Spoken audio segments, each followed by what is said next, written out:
Коми создан Государственный молодежный театр. Постановление об этом подписал первый вице-премьер республиканского правительства Михаил Порядин. Учредителем назначен Минкульт. Ожидается, что уже в этом году штат впервые созданного театра составит 4 человека и будет наращиваться. До конца следующего года располагаться он будет в здании Академического театра драмы имени Виктора Савина. А с 2021 года в пристройке к бывшему кинотеатру «Октябрь», который тоже реконструируют. Как подчеркивается в обосновании идеи, профессиональный молодежный театр будет в первую очередь направлен на детей и молодежь. Будет формировать творческую индивидуальность путем такого художественного образования.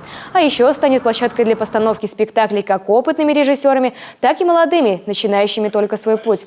Ну и будет своеобразной лабораторией с целью содействия творческим поискам молодых режиссеров и развитию экспериментальных форм. Как раз такие задачи и ставятся.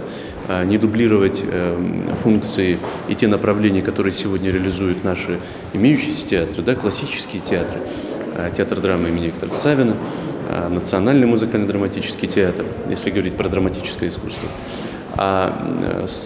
именно работать в таком новом направлении, которое сегодня, к сожалению, не имеет такого пристального внимания, не имела такого пристального внимания, и работать для молодежи, для подрастающего поколения, для юного зрителя, именно на эту категорию жителей Сыктывкара, республики и гостей нашего региона. Примечательно, что это пока единственный открытый в России театр, объявленный президентом «Год театра». И его появление – прямое поручение главы Коми Сергея Гапликова. Также заметим, что событие совпало с началом работы Северного театрального фестиваля. Сыктывкар примет марафон 27 сентября.